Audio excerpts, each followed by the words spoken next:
यह कहानी है एक सन्यासी की। सन्यासी वह होता है जो अपना सब कुछ त्याग कर सिर्फ एक चीज को अपना लक्ष्य बना लेता है। कोई भी व्यक्ति सन्यासी बेवजह नहीं बनता। सन्यासी बनने के पीछे एक बहुत बड़ी वजह होती है। उस व्यक्ति के सन्यासी बनने के पीछे भी एक बहुत बड़ी वजह थी।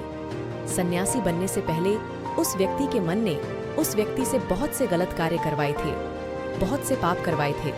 उस व्यक्ति का मन उसका मालिक बन चुका था और वे है अपने मन का गुलाम। जीवन के हर सुख, आराम और ऐश्वर्य प्राप्ति के बाद भी उस व्यक्ति के मन में अथाह पीड़ा थी और यही मानसिक पीड़ा उसे सन्यासी बना देती है। सन्यासी बनने के बाद वे व्यक्ति सांसारिक दुनिया से दूर हो जाता है, जंगल में रहने चला जाता है, ध्यान करता है, तरह तरह की साधना करता है, लेकिन वह परेशान ही रहता है। यहाँ एक बात समझने वाली है कि भी एक बहुत बड़ी वजह थी। सन्यासी बनने से पहले उस व्यक्ति के मन ने उस व्यक्ति से बहुत से गलत कार्य करवाए थे, बहुत से पाप करवाए थे। उस व्यक्ति का मन उसका मालिक बन चुका था और वे है अपने मन का गुलाम। जीवन के हर सुख, आराम और या किसी भी साधना का जो शुरुआती बिंदु है, उसकी शुरुआत ही तभी की जा सकती है जब हमारा मन शांत हो, जब हमारा मन हमारी सुनता हो। लेकिन उस सन्यासी का मन ना तो शांत था और ना ही उसकी सुन रहा था। उस सन्यासी के मन में यह बात गहराई से बैठती जा रही थी कि मन को वश में करना, मन पर काबू पाना असंभव है। लेकिन फिर एक दिन उस सन्यासी को एक व्यक्ति मिलता है जो ना तो कोई साधु सन्यासी होता है और ना ही कोई बुद्धिमान व्यक्ति। देख रहा हूँ। सन्यासी अपनी मोह माया में लिप्त रहता है। यह सुन वह चारवाहा उस सन्यासी से कहता है, मैं तुम्हारी मदद कर सकता हूँ, मैं मन को वश में करना जानता हूँ। सन्यासी चारवाहे के मुंह से यह बात सुन जोर से हंसता है और कहता है, क्या क्या कहा तुमने? तुम मन को वश में? वह चारवाहा कहता है, मन को वश में करने के लिए सभी वस्तुओं का त्याग करना आवश्यक नहीं है और ना ही जंगल में आकर रहना जरूरी है। बस एक चीज है जिसे छोड़ना सबसे जरूरी है।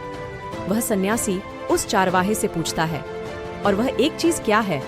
वह चारवाहा समझाते हुए कहता है, मान लो तुमने आज तक अपने जीवन में सेब का फल नहीं खाया, तुम्हें सेब के स्वाद के बारे में कुछ भी नहीं पता, तो क्या तुम्हारा मन कभी सेब खाने को कर सकता है? नहीं ना। इसलिए हमारे मन का निर्माण जानकारी से होता है। वह सन्यासी उस चारवाही की बात से प्रभावित हो जाता है और उससे कहता है, क्या आप इस बारे में मुझे और विस्तार से समझा सकते हैं? वह चारवाहा उस सन्यासी से कहता है, अगर तुम अपने मन को वश में करना चाहते हो तो हमारे शरीर में जानकारी के 5 प्रवेश द्वार होते हैं। पहला, आंख। हम अपनी आंखों से जो कुछ भी देखते हैं, अच्छा या बुरा, वो सब हमारे मन की याददाश्त में इकट्ठा होता रहता है। दूसरा, कान। हमारे कान जो कुछ भी सुनते हैं वह भी हमारे मन में रहता है। जिस भी चीज को हम एक बार छू लेते हैं, स्पर्श कर लेते हैं, उसकी याददाश्त हमारे मन में कहीं न कहीं अंकित हो जाती है।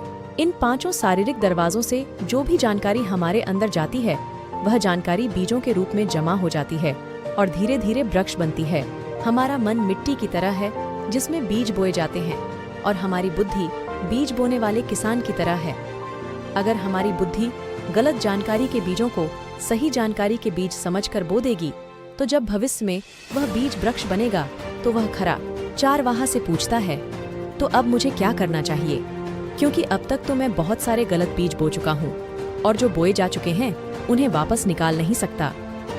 वह चारवाहा उस सन्यासी से कहता है, अब तक तुम अनजाने में गलत बीज बो रहे थे कि इन 5 दौरों से तुम्हारे भीतर क्या जानकारी जा रही है और जो जानकारी जा रही है वो सही भी है या नहीं। वह सन्यासी पूछता है, यह कब तक करना होगा? वह चारवाहा कहता है, पूरी जिंदगी भर। जिस प्रकार तुम हर दिन अपने पेट को अच्छा भोजन देते हो, इसी प्रकार जिसमें से एक विकल्प तुम्हारे लिए सही होगा और दूसरा गलत, लेकिन तुम्हें हर बार सही विकल्प का ही चुनाव करना है।